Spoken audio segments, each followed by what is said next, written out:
How to stop feeling like a burden, even if no one said it out loud. It's the kind of thought that sneaks in quietly, when you're alone at night, or standing just outside of a conversation, or reaching for your phone but deciding not to call because you don't want to bother anyone. It's not always loud, it doesn't need to be. It just whispers a single sentence that sticks. Maybe they'd be better off if I wasn't in the way. You don't always say it out loud. Most people don't. But once it finds a home in your mind, it starts to shape how you walk through the world. You hesitate before asking for help, even when you need it. You apologize for things that don't need an apology. For taking up space, for being tired, for needing a ride, for simply existing where someone else might have to adjust. And over time, without meaning to, you begin to shrink. This feeling of being too much or not enough at the same time is more common than people realize. It hides behind polite smiles and quiet retreats.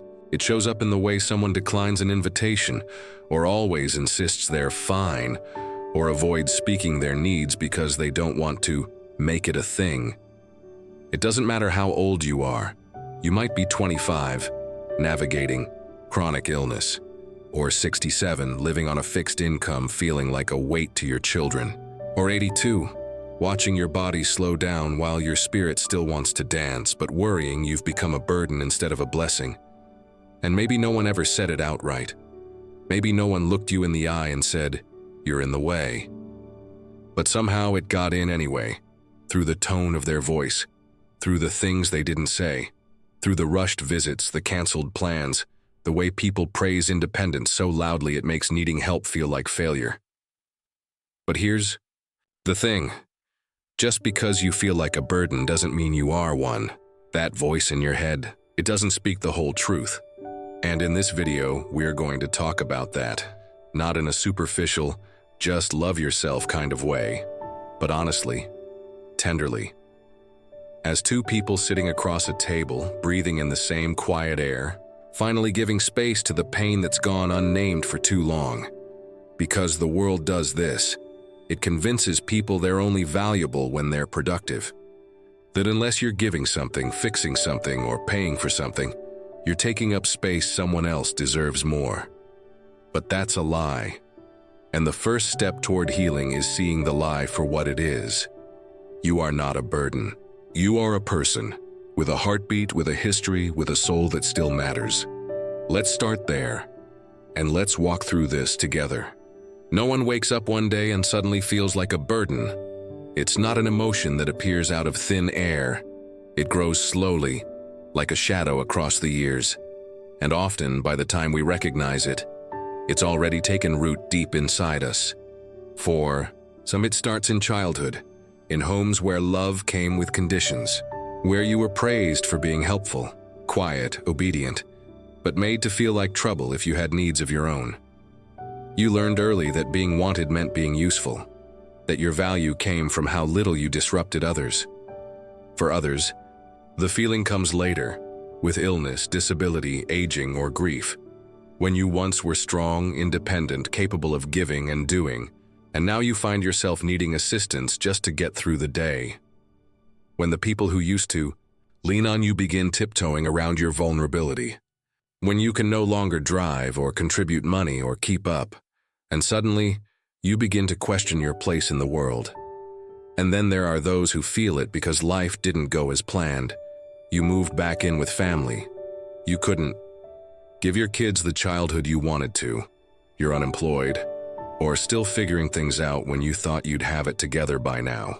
No one says it, but the silence around you speaks volumes. Whatever your story, the root of this feeling is almost always the same. You were taught, directly or indirectly, that needing help is shameful, that asking for anything costs someone else something, that you take more than you give.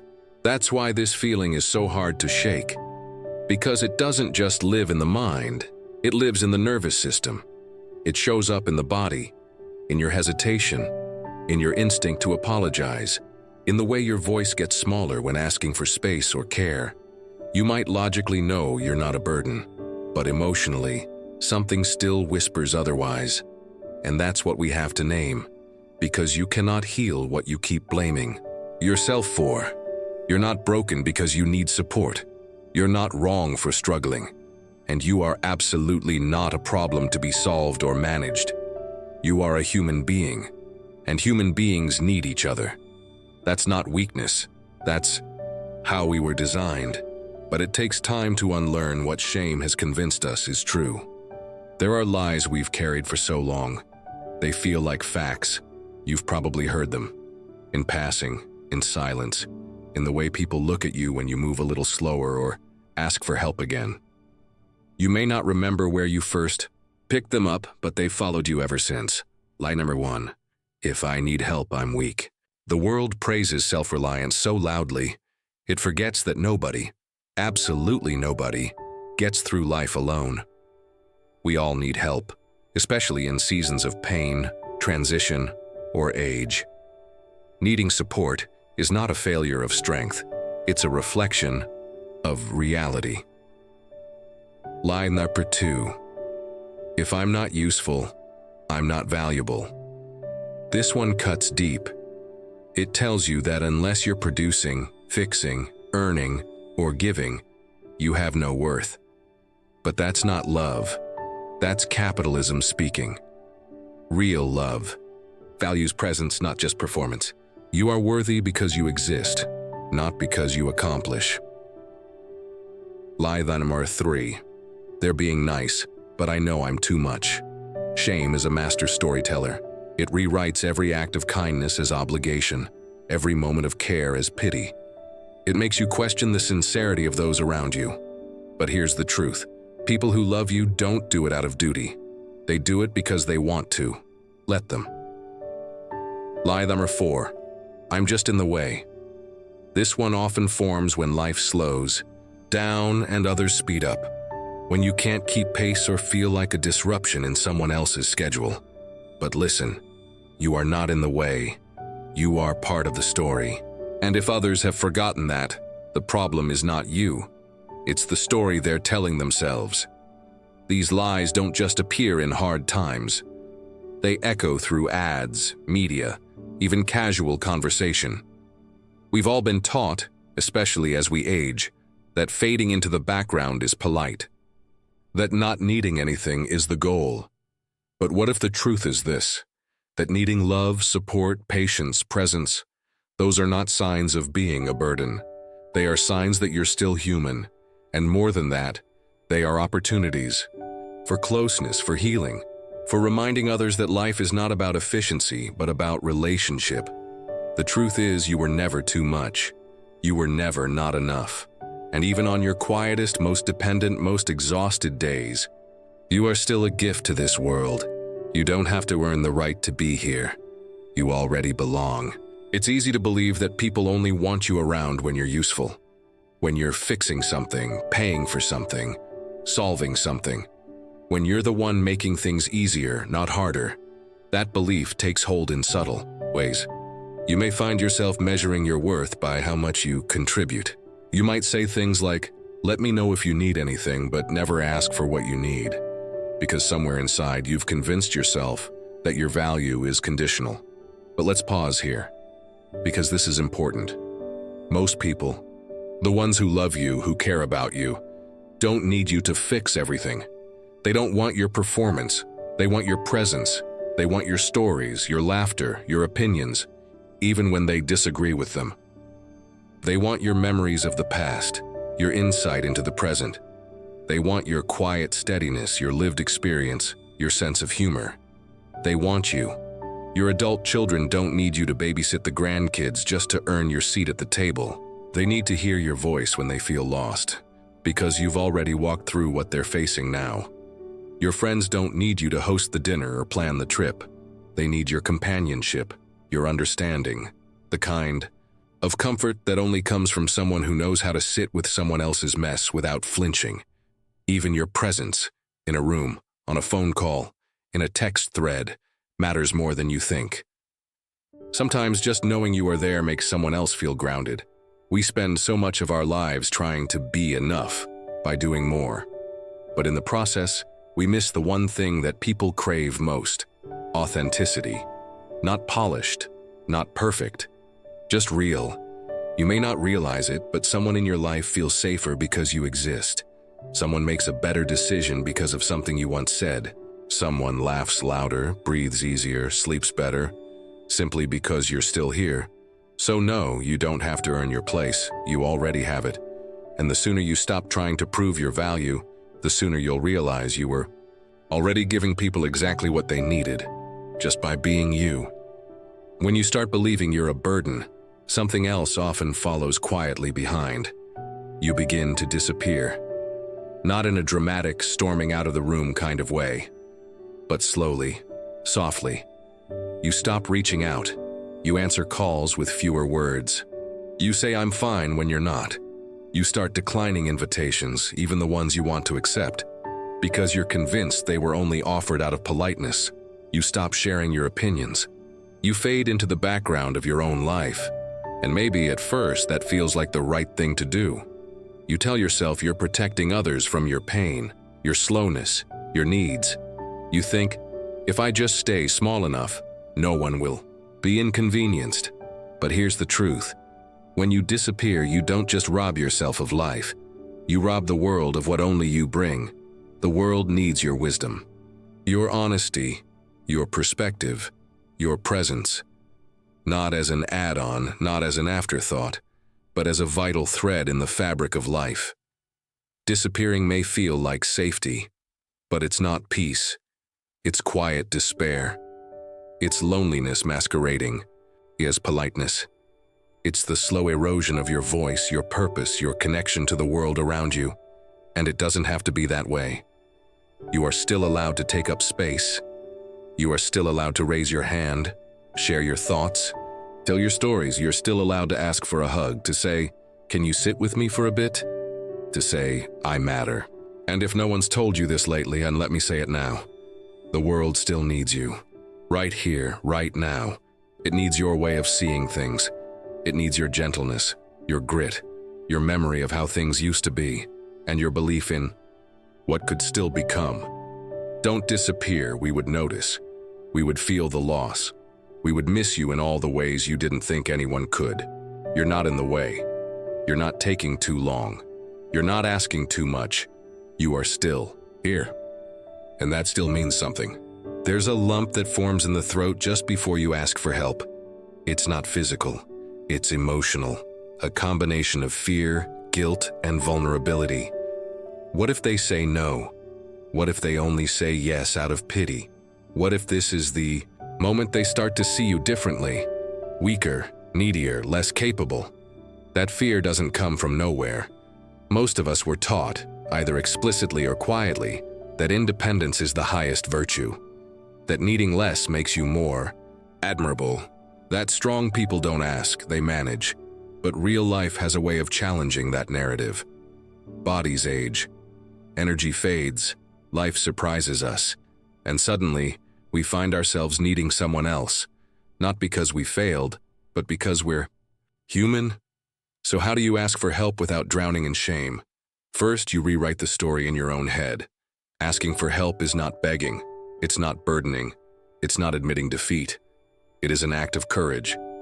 It is a choice to stay connected, to stay engaged, to let someone in, and that in itself is strength. Start small. Ask without apology. Not, "I'm so sorry to ask, but would you mind?" Instead, "Hey, could you help me with this? I'd appreciate it." Notice the difference? The first is laced with guilt before the question is even heard. The second is honest, direct, and grounded in dignity. Another powerful shift: practice offering help as much as you receive it. Not in the same way. Maybe you can't carry boxes anymore, but you can listen. You can give advice. You can make someone laugh. Support is not always physical. It's emotional, spiritual, relational. Also, let go of the idea that help must be perfectly timed or reciprocated. People want to be needed. Let them show up. Let them do what they can. You're not forcing them. You're inviting them. And invitations build trust. And finally, remember this. There is no age limit, no income level, no threshold of suffering that makes you suddenly allowed to need help. You were allowed the moment you were born. You're allowed today, you'll be allowed tomorrow. Help does not subtract your worth. It often reveals it. It's hard to feel like you belong when shame has convinced you to stay quiet. When you've been isolated long enough, even walking into a room can feel like too much. You wonder if people will notice how out of place you feel. You wonder if there's a seat for you at the table, not just literally, but emotionally. But the truth is, belonging isn't a dramatic entrance. It's not an event. It's something that's rebuilt in layers, small moments repeated over time. It might begin with one conversation, a neighbor you finally wave to, a phone call you decide to answer, a message you send, even though your hands are trembling. That's where it starts. It builds when you start showing up again, not perfectly, not loudly, but steadily. To the community center, to church, to the walking group, to the potluck dinner where you're not sure anyone will remember your name, but you go anyway. Belonging is a risk. It means being seen, it means rejection is possible. But it's also the only way to feel connected again. And here's the thing, most people are lonelier than they let on. You're not the only one who's waiting for someone else to speak first. Often, when you break the silence, you're breaking it for more than just yourself. You don't need to have it all together to be part of something. You just have to be willing to try. Start by asking someone a question, by sitting beside someone, by offering a compliment. The smallest acts of connection are often the most powerful, because they remind you that you're still part of the human story. And if you've been burned before, if people let you down, left you out, or made you feel invisible, I see you. That pain is real, but don't let it close the door forever. There are still people out there who are kind, people who will meet you with warmth instead of judgment. Sometimes you just have to keep knocking until the right one opens. Because here's what I know, you are still welcome somewhere. You are still wanted by someone. And even if you have to build it brick by brick, you can create belonging again. Start with one hello and let it grow. There comes a point in healing where the shift begins. At first, you fight just to believe you're not a burden. You peel away the shame, the silence, the instinct to shrink. And as you heal, you begin to realize something profound. Your story, your pain, your slow unlearning. It's not just for you, it's for someone else too. Because as you begin to see yourself differently, not as a problem to manage, but as a person to cherish, you start becoming a safe place. First for yourself, then for others. Being a safe place doesn't mean you have all the answers. It doesn't mean you're never triggered or tired. It means you've learned how to sit with discomfort, how to be present without judgment, how to say to someone else the words you were once desperate to hear. You're not too much. You still matter. You're allowed to need things. I'm glad you're here. It means when a friend says they feel useless, you don't rush to fix it. You sit with them in it. You say, me too sometimes. And in that moment, you both breathe a little easier. Sometimes healing isn't about finding the perfect words. It's about showing up as someone who's lived through it and who no longer lets shame have the final say. Being a safe place also means treating yourself with that same kindness. When the voice in your head says you're in the way, you answer back gently but firmly, no, I'm still here for a reason. When you feel like hiding, you say, not today. Today I'll show up, even if just a little. And when someone else is slipping into the same darkness you once knew, you don't look away. You walk toward them. You say, I understand. You say, you're not alone, and you mean it. In that way, your healing becomes a ripple, a light, a quiet revolution that starts in your own heart and moves outward, touching people who never knew how badly they needed your story to survive. You don't have to be perfect. You just have to be honest, open, brave enough to still care, and that's more than enough. Let's say it out loud one more time, in case no one else has. You were never a burden, not on your worst days, not when you couldn't give, not when you asked for more than you thought you deserved, not when you cried too much or stayed quiet too long. You were never too much. You were never not enough. You were never something to fix. You were and are a person, a soul, a presence in this world that cannot be replicated. Your laughter, your insight, your history, your you-ness, it matters. It always did. You don't owe anyone proof of your worth. You don't have to earn belonging. You are not just tolerated. You are needed. And if no one has said it to you lately, let this be the moment. We're glad you're here. We want you to stay. The world is better with you in it. This isn't just a video. It's a reminder, a beginning. And if you're ready, if you're just a little bit willing, you can start writing a new story today. One that's not built on guilt or fear. One that knows how to ask, how to rest, how to stay open. You don't have to be fearless to move forward. You just have to believe that there's more life left to live. And there is, because you are still here, and that still means everything.